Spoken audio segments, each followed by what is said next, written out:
겠습니다. 사도행전 11장 4절로 8절. 원래 4절부터 18절까지 읽어야 인데 이거를 핵심적인 거는 4절에서 8절로 읽도록 하겠습니다. 제가 봉독해 올리도록 하겠습니다. 베드로가 그들에게 이 일을 차례로 설명하여 이르되 내가 욥바시에서 기도할 때 황홀한 중에 환상을 보니 큰 보자기 같은 그릇이 내 귀에 매어 하늘로부터 내리어 내 앞에까지 드리워지거늘 이것을 주목하여 보니 땅에 네 발 가진 것과 들 짐승과 기는 것과 공중에 나는 것들이 보이더라. 또 들으니 소리가 있어 내게 이르되 베드로야 일어나 잡아먹으라 하거늘 내가 이르되 주님 그럴 수 없나이다. 속되거나 깨끗하지 아니한 것은 결코 내 입에 들어간 일이 없나이다 하니. 아멘. 아멘. 기도드리겠습니다. 할렐루야. 살아계신 아버지 하나님, 주님의 은혜를 진실로 감사합니다. 거룩하고 복된 주일, 주님의 날입니다. 우리가 주님의 날에 주님 전에 나와서 정말 진정과 신령으로 예배드릴 수 있는 우리가 되게 해주시는 애 진실로 감사합니다. 오늘 이 시간도 성령이 역사하여 주시옵소서. 성령이 강력히 기름 부어 주셔서 이 시간도 성령 충만한 시간 되게 하시고 하나님께서 우리에게 전하실 그 메시지를 우리가 온전히 잘 받아서 그 힘으로 한 주간도 이기고 승리할 수 있도록 우리 주님 도와주시옵고 아멘. 주님 부족한 종을 세우셨사오니 이 시간도 역사하여 주셔서 오로지 하늘로부터 내려오는 주님의 음성만 전할 수 있도록 주님 도와주시옵소서. 아멘. 이 시간도 살아계신 예수 그리스도 이름으로 감사하며 기도드리옵나이다. 아멘. 벌써 우리가 사순절 5째 주에 이르게 됐습니다. 시간이 너무너무 빨라요. 이러다가 또 연말이 올 것 같아요. 엊그저께 눈 내렸던 일이 있는데도 또 12월에 눈 내릴 거를 또 상상하게 되더라고요. 이러다 보면은 금방 또 올해가 금방 가겠지. 그리고 또 지난 한 해를 생각하면서 즐거웠던 일, 또 언짢았던 일 이런 걸 생각을 하게 되더라고요. 그거는 11월이나 12월에 해야지 되잖아요. 근데 세월이 너무 빨리 흐르다 보니까 그 시간이 곧 오겠지 이 생각이 듭니다. 우리는 이 시간을 그냥 보내는 시간, 헛되게 보내는 시간 되지 않고 이 시간을 소중하게 보내고 세월을 아끼는 자가 됩니다. 우리 생명은 정해져 있어요. 하나님이 오라 하시면 우리는 가야 돼요. 그 전에 우리가 시간을 아끼며 하나님이 나에게 부어주신 그 사명을 잘 감당할 줄 아는 우리 성도님들이 되기를 축원합니다. 아멘. 오늘 말씀은 베드로가 예루살렘에서 유대인 신자들에게 이방인 선교의 정당성을 설명하는 핵심적인 내용입니다. 그 시대에 보면은 이방인들은 개나 돼지처럼 아주 쌍스럽게 여기고 사람 취급을 안 했던 시대입니다. 당시 유대인 신자들은 어떻게 할례받지 않는 이방인과 함께 네가 식사를 할 수 있냐. 베드로가 그 사람들 이방인들에게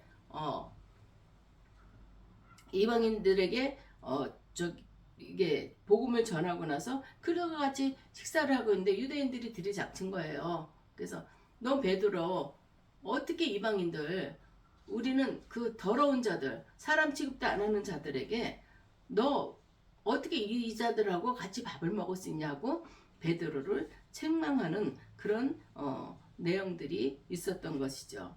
우리가 베드로는 욥바에서 기도하던 중에 아까 읽은 것처럼 황홀한 상태에서 기도하다 보면 기도에 푹 빠지다 보면은 우리가 세상 생각은 하나도 안 들고 그 황홀한 그런 하나님이 성령이 충만한 상태라고 얘기할 수가 있습니다. 그 상태에서 하늘로부터 내려오는 큰 보자기 같은 그릇을 보게 됩니다.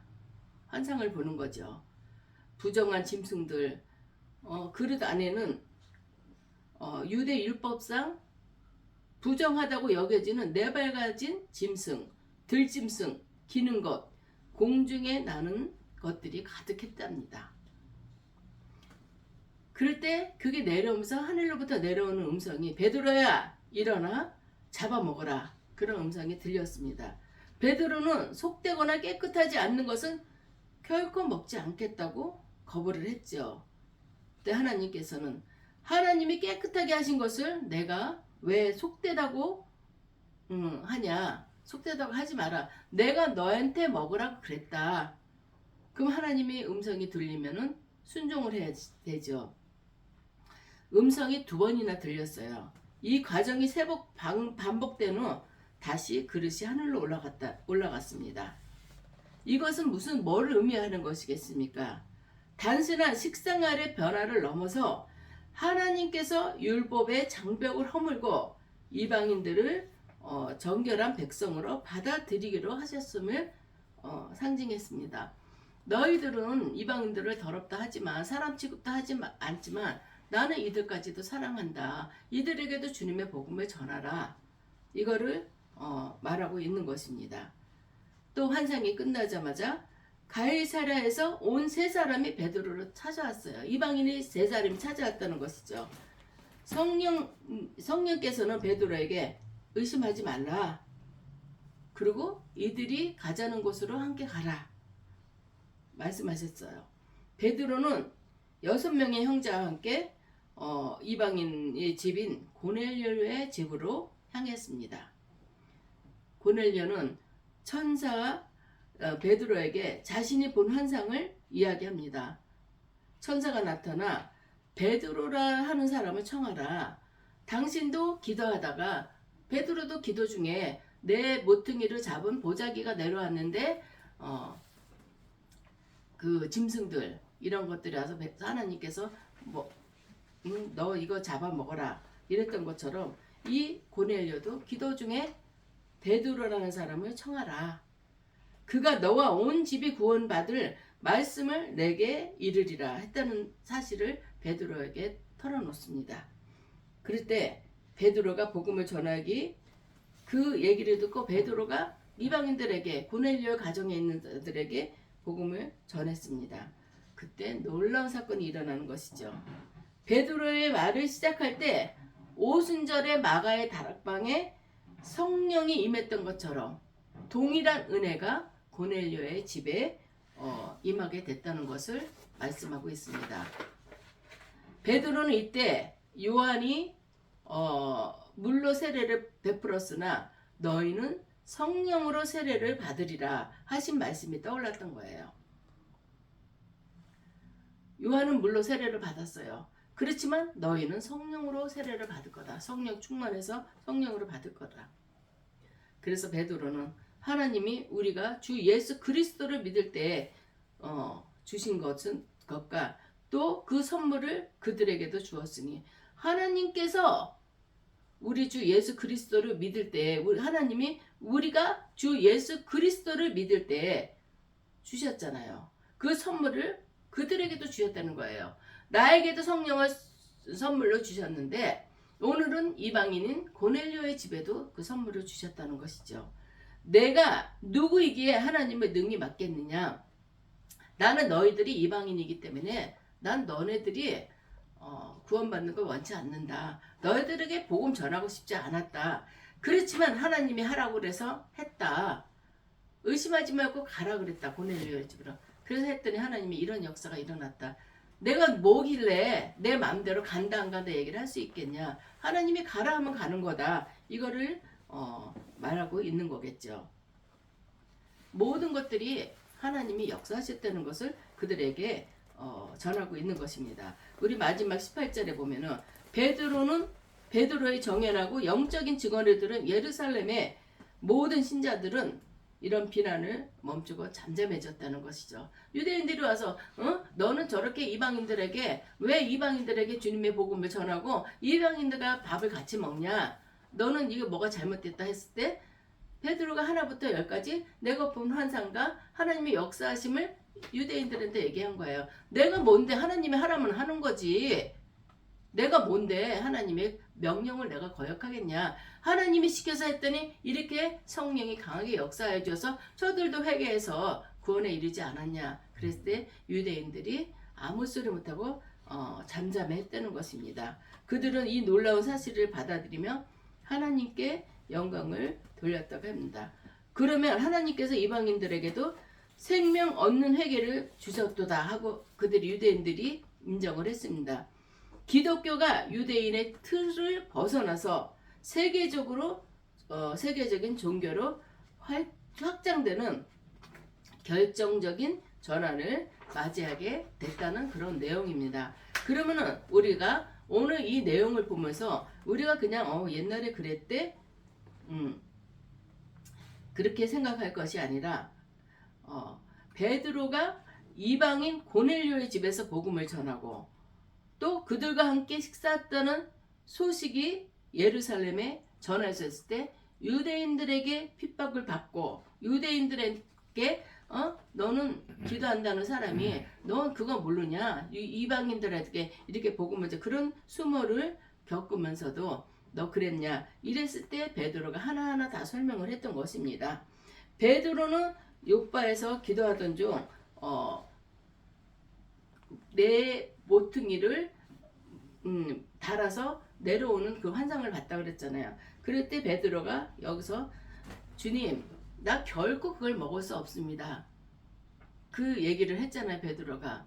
근데 우리는 보면은 기도할 때마다 이런 기도를 하게 됩니다. 하나님 오늘도 내 생각이 주님의 생각을 앞서가지 않도록 하시고 주님의 생각에 내가 따를 수 있도록 해달라고 그런 기도를 하게 됩니다.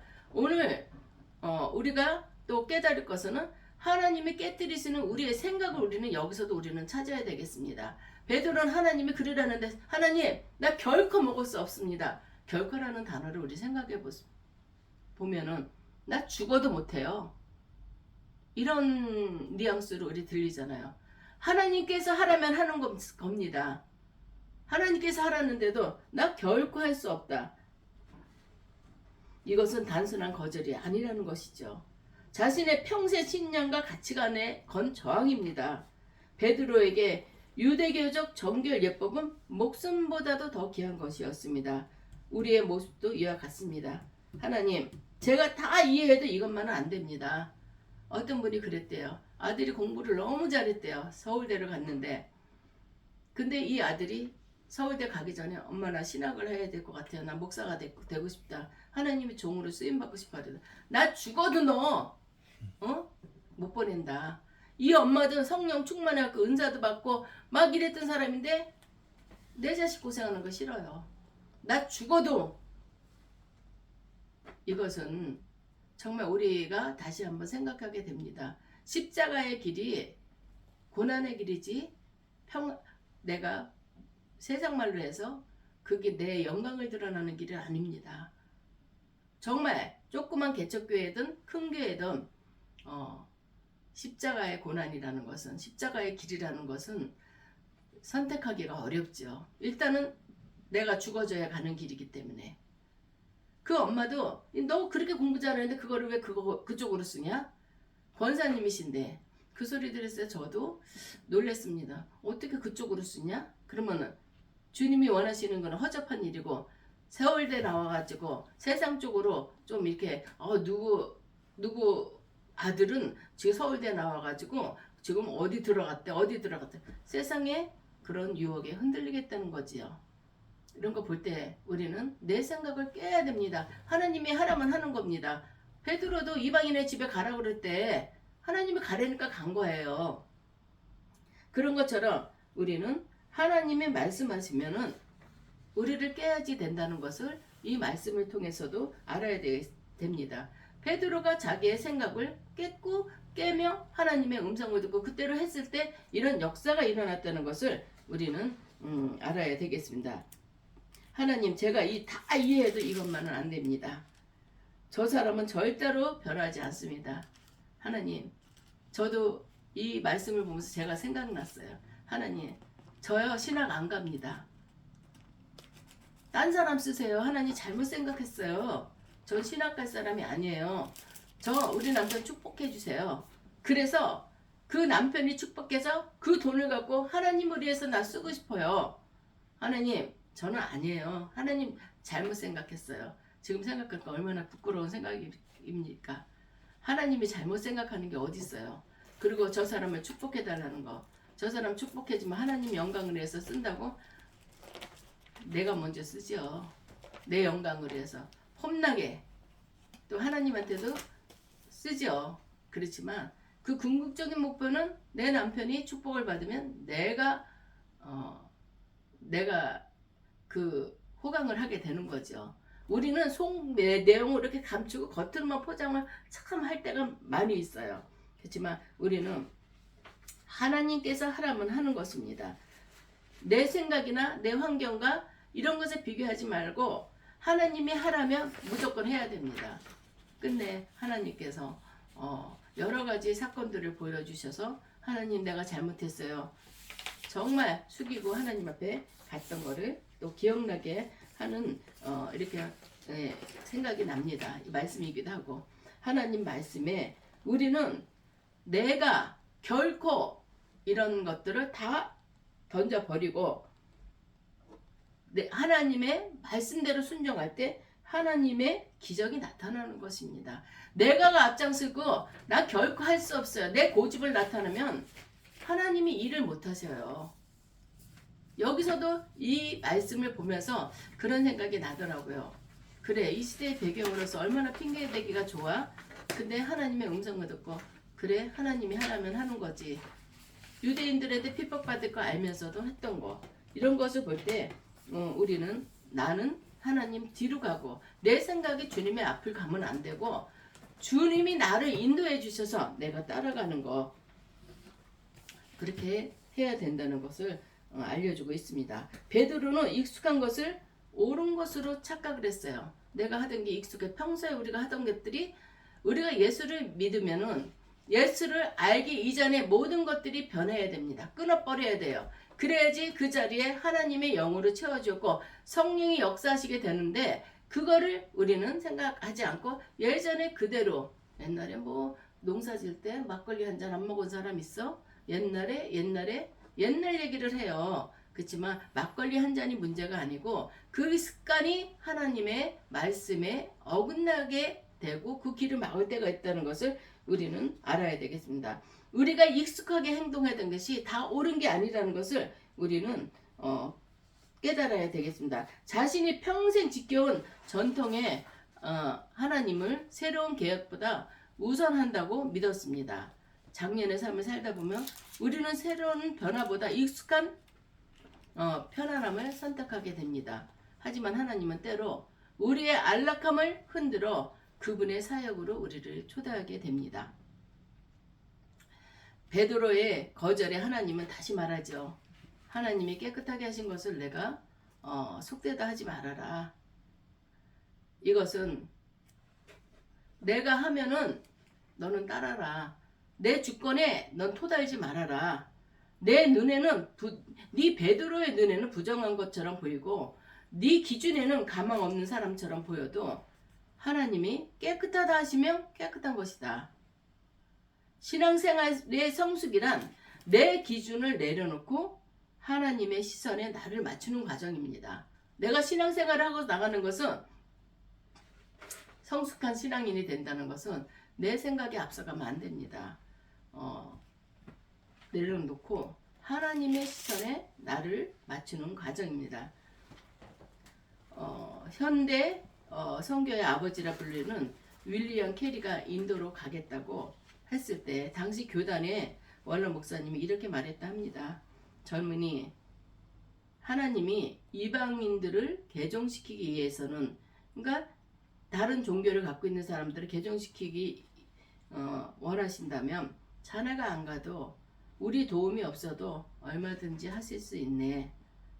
하나님이 능지 못할 일이 없고 하나님이 역사하시면 다 되는데 굳이 자네가 갈 필요가 있겠나? 그 말씀을 했다는 거예요. 근데 솔직히 얘기해서 응답은 본인이 받게 됩니다. 하나님께서 너 가라 이러면 가야 되는 거예요. 나는 응답을 받았어요. 그렇지만 원로 목사님이 그렇게 말씀하실 때 나는 믿음적으로도 어리니까 저분의 말이 맞을 수도 있어, 이렇게 생각하면서 내 생각을 뒤로 보낼 수도 있다는 것입니다. 이 원로 목사님은 전통과 교리라는 그런 생각의 틀에 갇혀 있는 것입니다. 그러나 윌리엄 캐리는 하나님의 마음을 품고 그 틀을 깨고 나갔어요.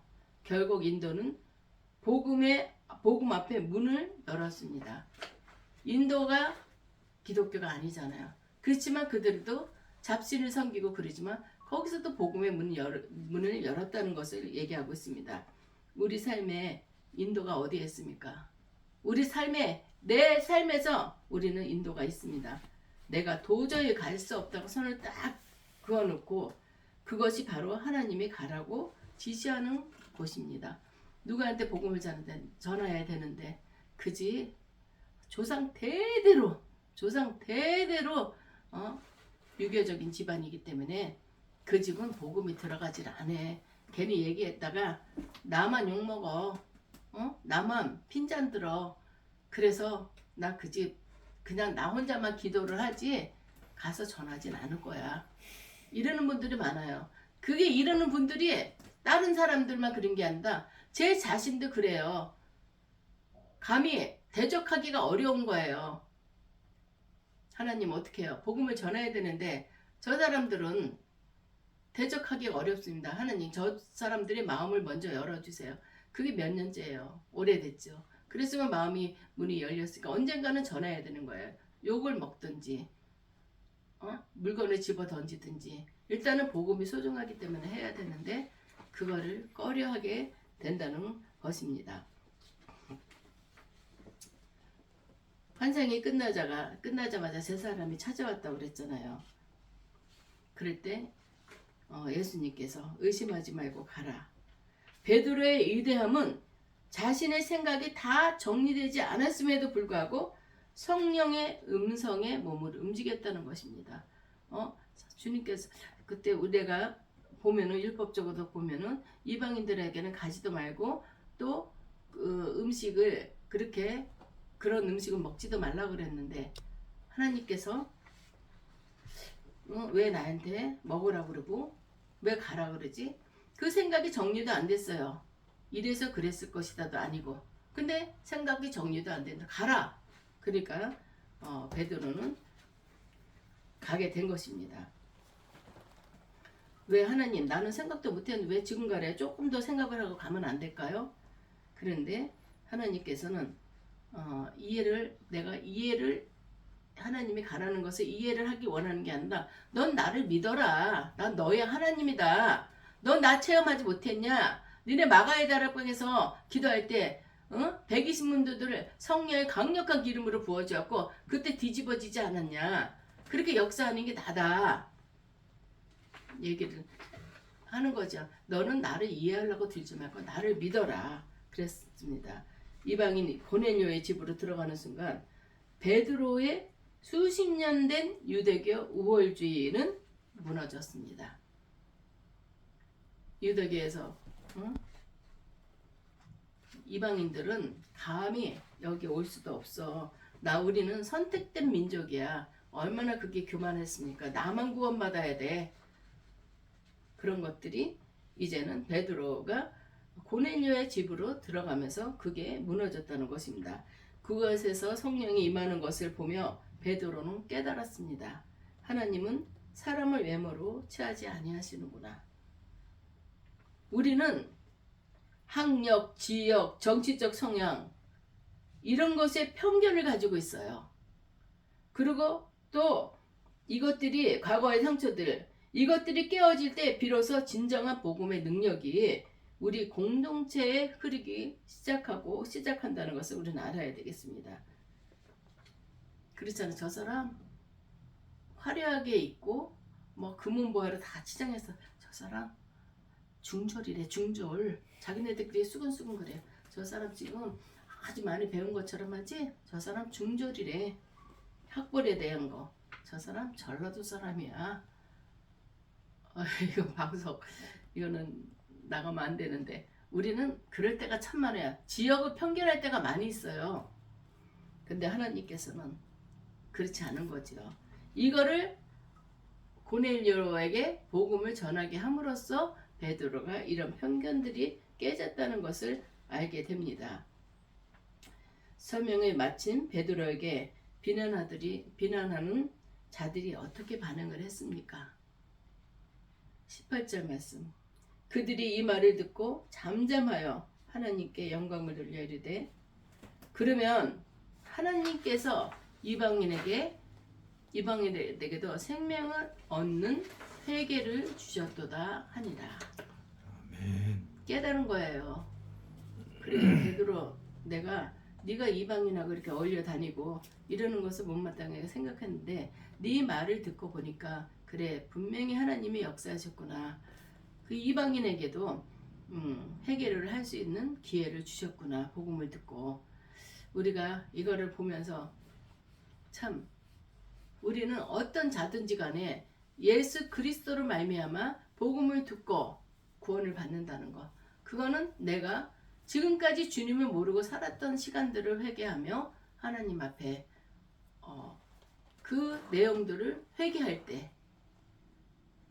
죄는 그냥 있으면 안 되는 거예요. 내 안에서 죄는 하나님 앞에 예수를 믿음으로써 예수 그리스도 앞에 내 죄를 내려놔야 되는 것입니다. 하나님, 내가 주님을 모르고 이렇게 행동을 했지만 하나님 용서해 주세요. 앞으로는 이런 삶을 살지 않겠습니다. 회개할 때 하나님의 은혜가 나에게 넘치는 것이고 내가 구원에 이른다는 것을 알아야 되겠습니다. 하나님이 우리의 생각을 깨뜨리시는 이유, 그거는 우리를 당황하게 하려고 하는 것이 아닙니다. 우리의 생각, 우리의 편견 이런 것을 깨뜨리는 것은 우리를 당황하게 하는 거 아니에요. 너 왜 이렇게 교만해? 너 왜 그런 생각으로 머리가 가득 찼냐? 나를 책망하기 위해서 하는 것이 아닙니다. 더 큰 생명을 주시기 위함입니다. 내가 깨져야지 복음도 전하지 내가 깨지지 않고서는 복음을 전할 수가 없어요.